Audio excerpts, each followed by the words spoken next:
दोष सत्य समाना कि आगम निगम पुराण बखाना। दूसरा धर्म क्या है कि परहित सरस धर्म नहीं भाई कि पर पीड़ा सम नहीं अदमाई। पराया हित करिए, कोई भूला भटका है उसको रास्ता बताइए, ये भी एक धर्म है। अगर आप धन से धर्म नहीं कर सकते हो कोई बात नहीं, लेकिन तन से शरीर से भी धर्म होता है। किसी के यहाँ कोई धार्मिक आयोजन होता है तो इस शरीर से आप सेवा करके भी धर्म कमा सकते हैं। श्री वेदव्यास जी महाराज ने इस पुराण का जो महिमा है उसके लिए एक सुंदर श्लोक लिखा है कि भागवत है क्या। निगम कल्पतरोर गलतम फलम। भागवत क्या है?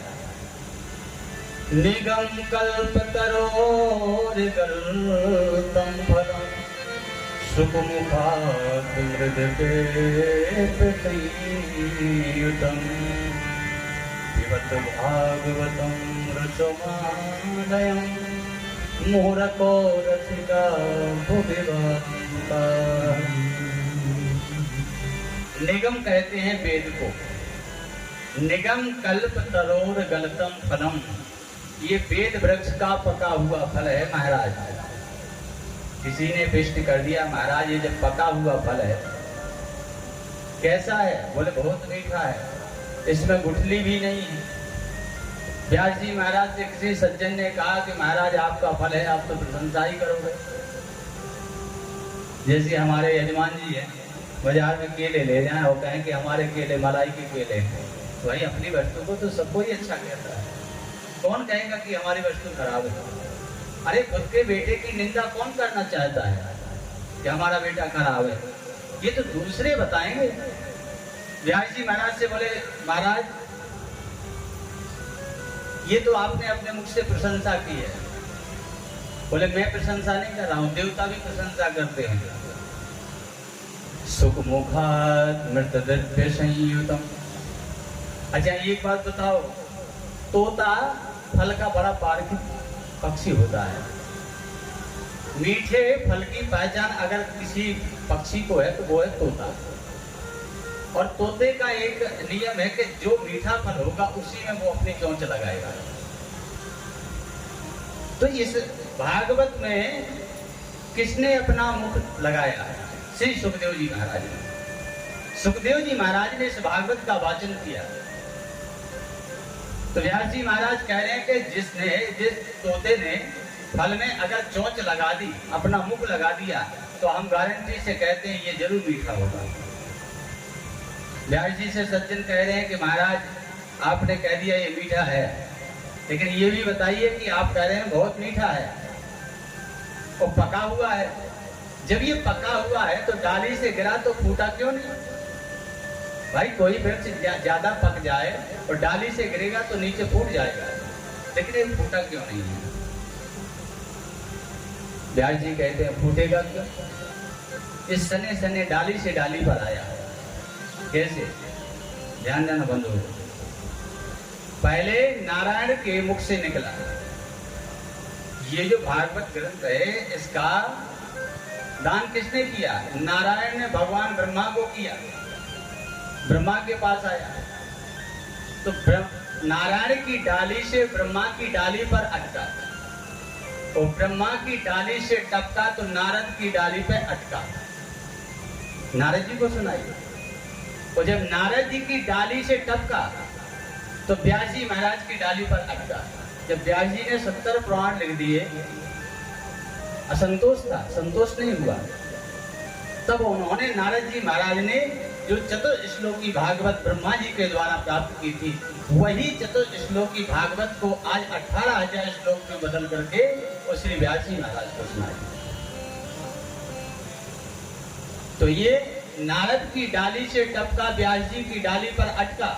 अब व्यास जी की डाली से टपका तो श्री सुखदेव जी महाराज की डाली पर अटका। व्यास जी ने किसको सुनाई? श्री सुखदेव जी महाराज। अब महाराज सुखदेव जी महाराज की डाली से टपका, पर किसकी डाली पर अटका? श्री सूत जी महाराज की डाली पर अटका। क्योंकि श्री सूत जी महाराज के गुरु कौन है? श्री सुखदेव जी महाराज। और श्री सूत जी महाराज की डाली से फिर टपका तो सोनकादि ऋषियों की डाली पर अटका। ये भागवत जो ग्रंथ है वो कैसे सने सने आया, धीरे धीरे इस तरह पर आया। भागवत में 6 वक्ता हैं और 6 श्रोता हैं। अभी जो बताए हैं 6 श्रोता हैं और 6 वक्ता हैं। पहला वक्ता नारायण है, दूसरा वक्ता ब्रह्मा है, तीसरा वक्ता नारद है, चौथा वक्ता व्यास जी महाराज हैं, और 5वें वक्ता श्री सुखदेव जी महाराज हैं, और 6वें वक्ता श्री सूत जी महाराज सोनकादि ऋषियों को कथा सुनाते हैं। ऐसे इस ग्रंथ का इस धराधाम पर आगमन हुआ है। लेकिन लोग कहते हैं महाराज कब तक कथा सुने, 10 बार कथा सुन ली भागवत की। जो लोग ऐसा विचार करते हैं, जो लोग ऐसा सोचते हैं, वो ग्रंथ का ही नहीं वेद शास्त्रों का अनादर करते हैं। बाबा तुलसी इनको गालियां देते हैं ऐसे लोगों को। क्या कहते हैं? रामचरित जय सुनत अघानी, रामचरित जय सुनत अघानी, रामचरित जय सुनत अघानी, रामचरित जय सुनत अघानी, रामचरित जय सुनत अघानी, रामचरित जय सुनत अघानी, रस विशेष जाना जस विशेष जाना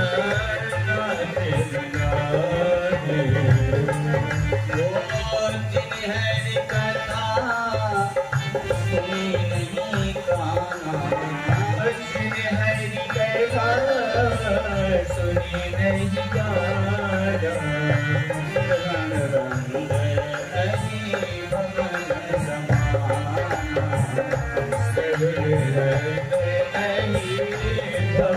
समाना, भवन समाना। रामचरित जे सुनत अघानी। बहुत कथाएं सुन ली महाराज, वही परीक्षित हैं, वही सुखदेव जी हैं, वही व्यास जी, वही नारद जी, वही सनकादि। क्या सुनना है? रोज रोज कथा को सुनो, कथा को उसी प्रकार से सुनो जिस प्रकार से शरीर के लिए भोजन चाहिए, उसी प्रकार से उतना ही भजन चाहिए। अब लेकिन गड़बड़ी तो यहाँ है कि भजन की मात्रा बढ़ा देते हैं, भोजन की मात्रा बढ़ाते हैं, भजन की घटाते हैं। तो महात्मा लोग क्या करते हैं? महात्मा लोग इसका उल्टा कर देते हैं, भोजन को घटाते हैं, भजन को बढ़ाते हैं। और जब भजन बढ़ता है तो व्यक्ति के मस्तिष्क पर तेज होता है, और जब तेज होगा, कोई पैर छुएगा, आशीर्वाद देगा तो उसको आशीर्वाद देगा। तो जिसको भजन ही नहीं करना है, पाप करना है, तो आशीर्वाद में पाप ही तो जाएगा। बोलो राधे राधे, जोर से बोलना पड़ेगा। जो हमारी दुकान में है, हम वही तो सौदा देंगे। जब हमारी दुकान में बिस्कुट नहीं है तो कोई मांगेगा तो क्या देंगे? इसलिए हमारे जीवन की दुकान में भजन आवश्यक है। लोग ब्राह्मणों के चरण क्यों छूते हैं? क्योंकि उनके पास तप रहता है। जो भजन है, भजन की शक्ति